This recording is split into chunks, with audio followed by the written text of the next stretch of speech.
Good evening. We bring you the latest in the world of sports. I'm Paulo Del Rosario. We give you the conversations you want to hear from your favorite icons and athletes. I'm Diego Dario. In tonight's game plan, we'll break down the Denver Nuggets win against the Miami Heat in Game 3. And we'll also hear from the Petro Gazz Angels as they prepare for the upcoming PVL Invitational Conference. Buckle up, sports fans. Let's get in the game.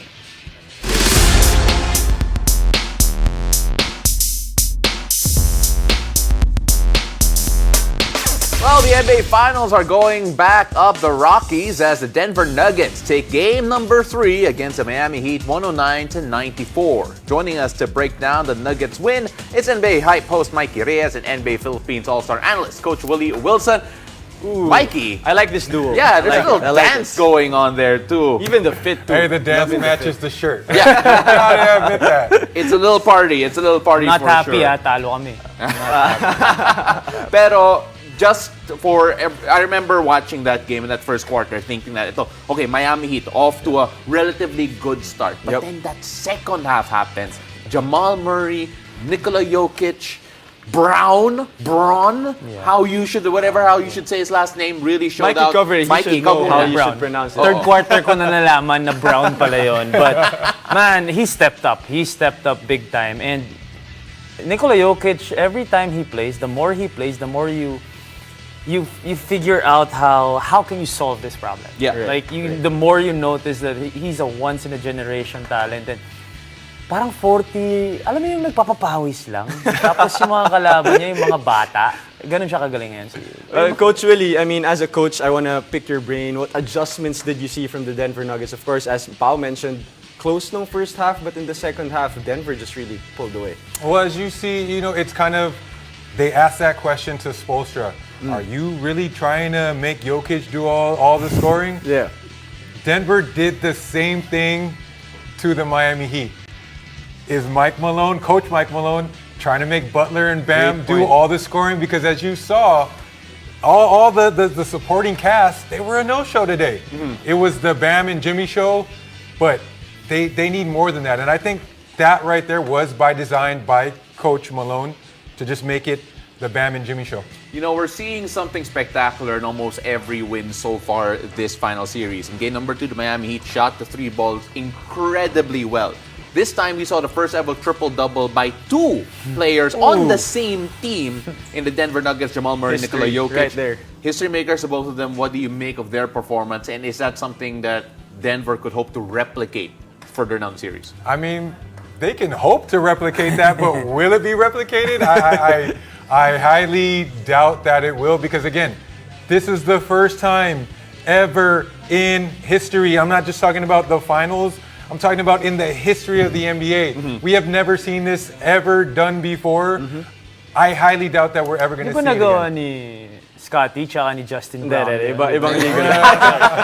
Well, Mike, so let's talk about the effort naman of this Denver Nuggets team. Personally, I think, technical-wise, offensively, they didn't do much different from what they've been doing. They just make the right reads. But 58-33 when it comes to rebounding, 60 points in the paint for the Denver Nuggets, 34 for the Miami Heat. They just pounded them inside. Yeah, from the get-go. They were missing from the outside, but they need to find a way to stop the inside basketball of Denver. And it's not just, even Aaron Gordon was making plays. The activity of these guys is, it's on another level right now. And we talk about Miami. I also want to bring up, Willie talked about how the role players didn't show out. The foul trouble on Gabe Vincent really changed the minutes that he was supposed to play. Suspect calls, especially the one yung talisod yung isang pantay niya, and then he was called for the foul. So, just a lot of the wrongs happening for Miami this game. Let's talk about Christian Braun again, who, according to Mikey, found out how to pronounce his last name in the third quarter. Lumabas pa yung graphic ng NBA, bro, bago.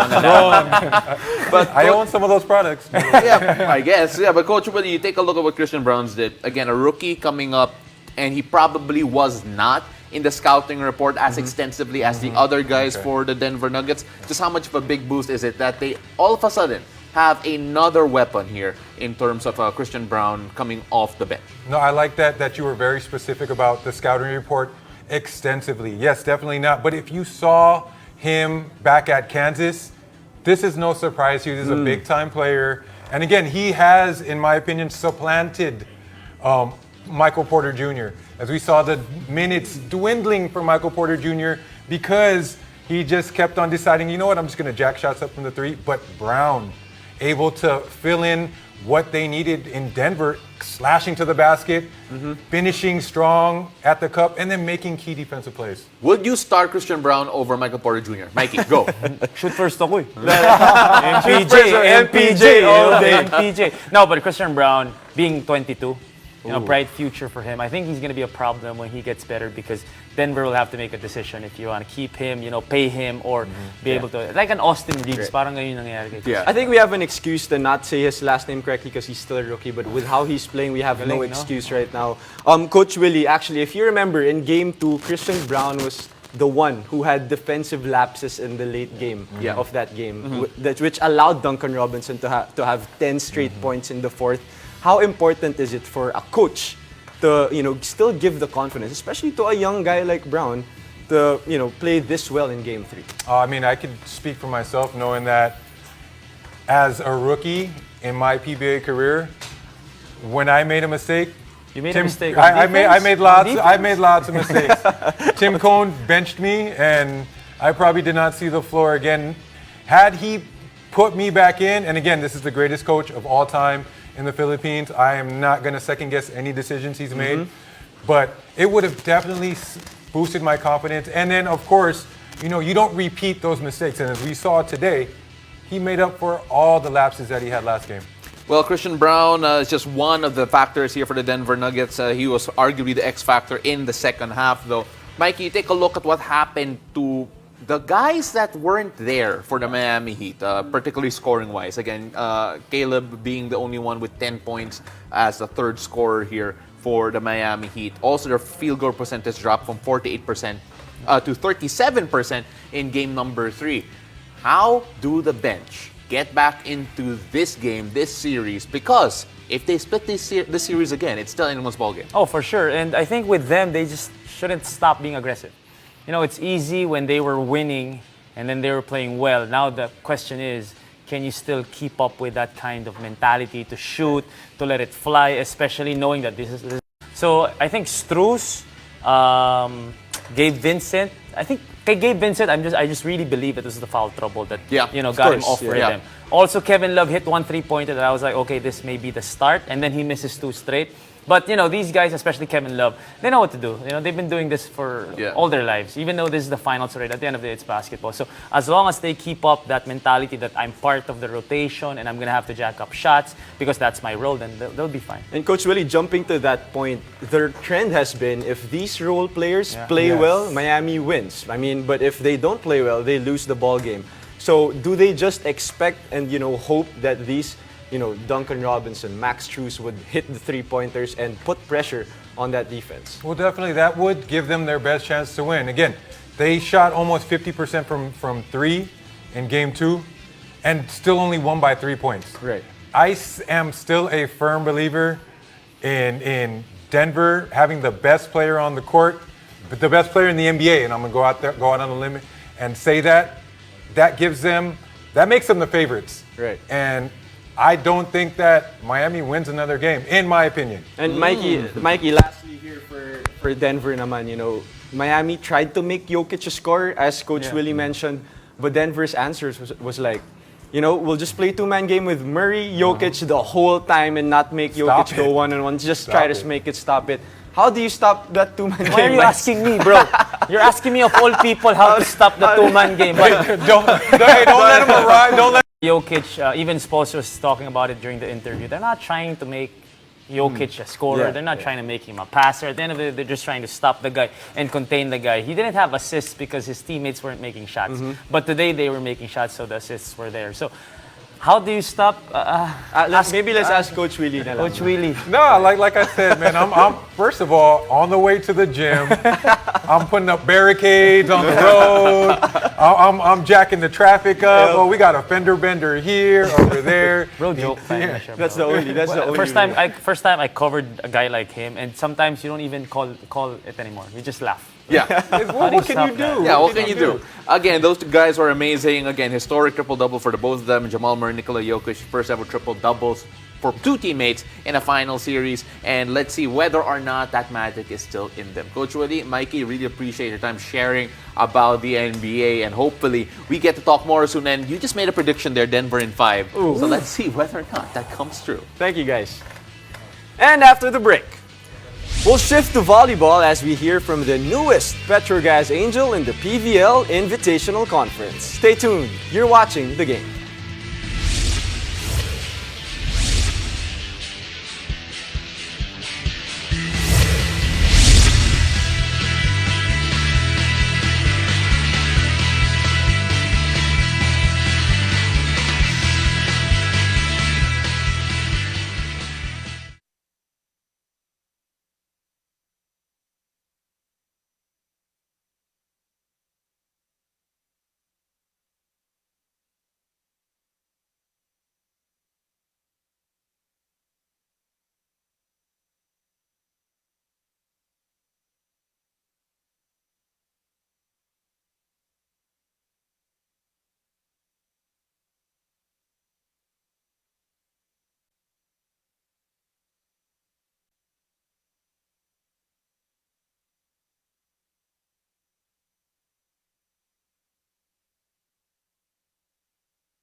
It's been a solid year for the Petro Gazz Angels as they established themselves as fierce competitors in the PVL. Fresh off their final stint in the All-Filipino Conference, Petro Gazz is now adding more talent with new Angels. We have the pleasure of having Julia Ipac and Jelly Tempiatura tonight. And mga idol, welcome to the game. Thank you for the time. Thank you rin for inviting Hello us. po. All right, so Petro Gazz Angels slowly, they always have been competing in the PVL, of course, champion in the 2022 Reinforced Conference, silver in the All-Filipino Conference. And Julia, you were a winner also in college, three-peat in La Salle before, but you had a quite of a break dito sa PVL.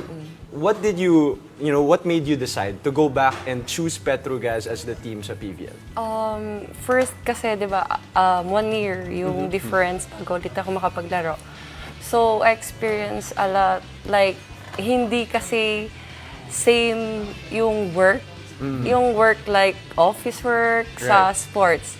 So, yung gusto ko talaga, yung love ko talaga is nasa volleyball. So going back to your love, yan yung storyline natin. Yes. Alright, but Jelly, you also had a bit of a break rin. Yeah. And coming back to the PVL, I'm sure it's a decision you had to make as well. Ano yung proseso na yun para sa'yo? It's quite fun din. Kasi I enjoyed the one break. Pero na-enjoy mo kasi naano mo yung self mo na, pwede pala ako dito.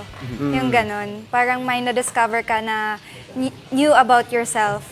And then, nag-PNBF kasi, so we decided, may GC kasi kami ng mga Bisaya. So, nahiwala din, like si Judith, Abil, Bern, si Bern, wala kaming team. So, meron kaming GC and then we decided to, yung sa PNVF nga, sa QC, kasi meron siyang tryout. So, doon kami nag-start and then, after nun, someone contacted me.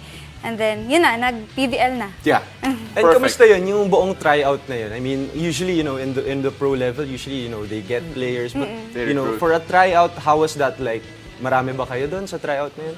Sa libero na spot, 4 kami na tryout and then pinapabalik every day. So, ayun, ako yung nag-last.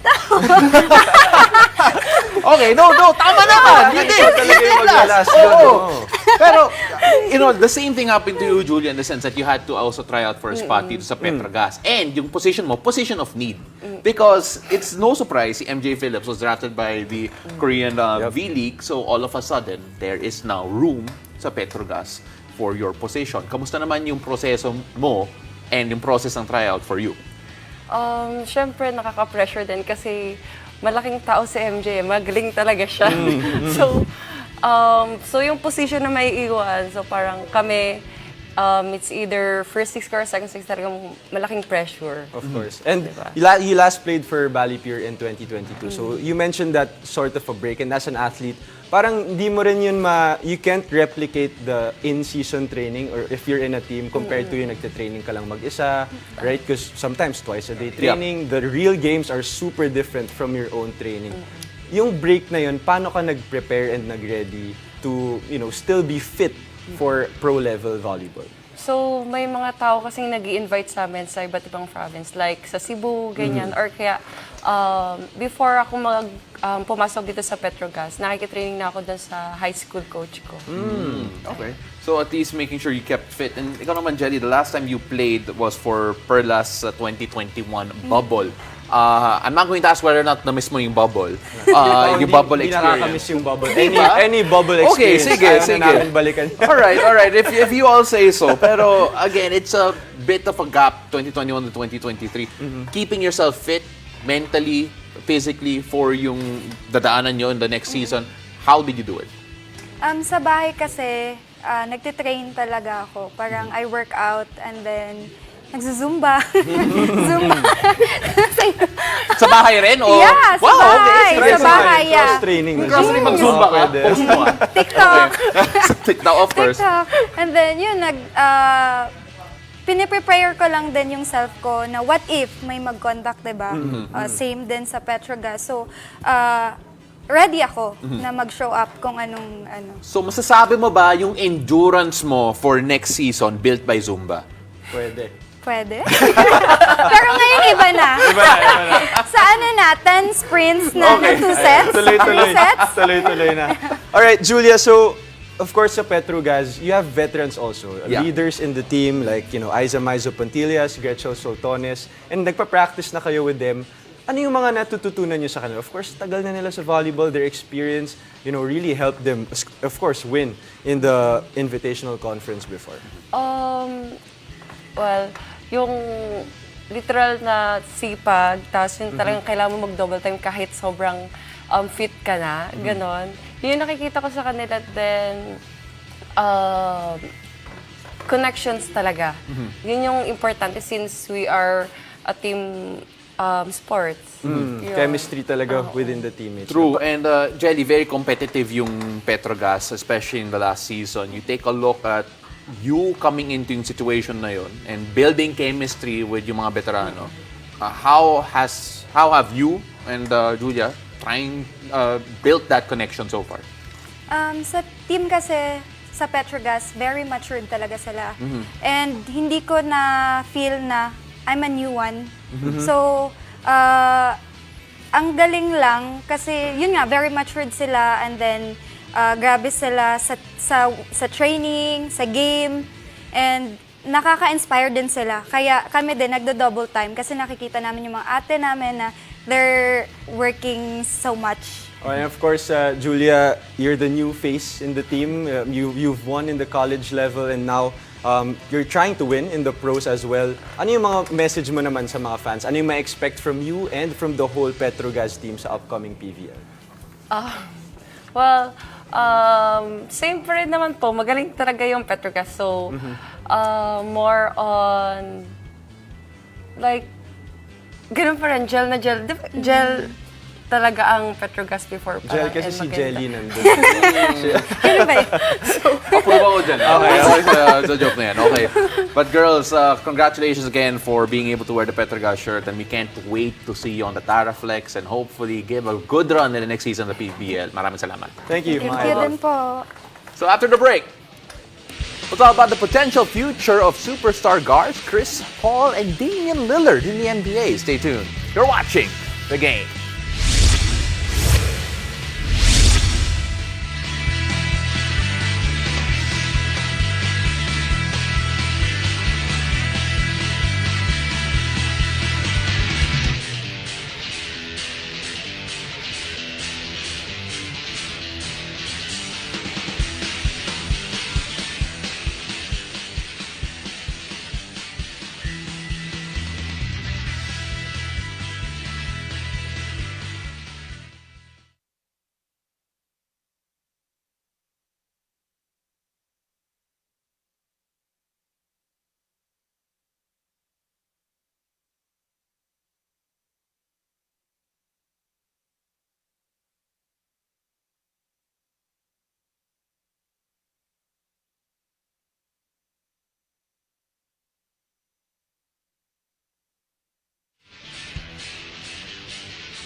Welcome back to The Game. While the Denver Nuggets dominated the headlines today, there are a couple more big news that broke the internet for hoop fans. Still with us are NBA Hype host Mikey Reyes and NBA Philippines All-Star Analyst Coach Willie Wilson. Dito pa pala kayo, guys. Of course, we couldn't get rid of them. Masyadong malaki yung TF nila eh. We're gonna focus here on two guys in particular, Chris Paul and Damian Lillard, who made waves because we might see them in different jerseys very soon. Chris Paul for sure. Chris Paul being waived, Coach, are you surprised? And A few clarifications. What we know right now is that they are intending to waive him. Yes. It has not happened yet. And Di pa ba yes, official? and for what reason that is still to be determined. Are they waiving him to stretch his contract, sign him possibly to a shorter, a smaller amount? I'm hoping that they just totally move on from that because again, he plays throughout the regular season, 60, 70 games. Yeah, that's great. But when you need him the most, Right. in the playoffs, he's a no-show. Yeah. It makes a lot of sense also because they have new management, new owners in the team, and they New probably beginnings. want Right. new players as well. But Mikey, what does a Chris Paul do to any team? I mean, any team na naglalaro siya, he's always been a great factor for them. Although, alam ko baka hindi ka masyado fan Hindi ako since you're a masyado shoot fan first, eh. not Pasa ng pasa walang- eh. Hindi. I think he can be the Jason Kidd of the Dallas Mavericks during that time. Or the Gary Payton of the Miami Pwede. Heat, the Jason Williamson of the Miami Heat. If he can accept that role, that he could be that vet. I like that. And maybe, I you know, like have that a take. younger point guard start. I like and then that take. just so he's So saved for ma-pride the eh. playoffs. Taas ang pride eh. Text mo nga. May mo nga.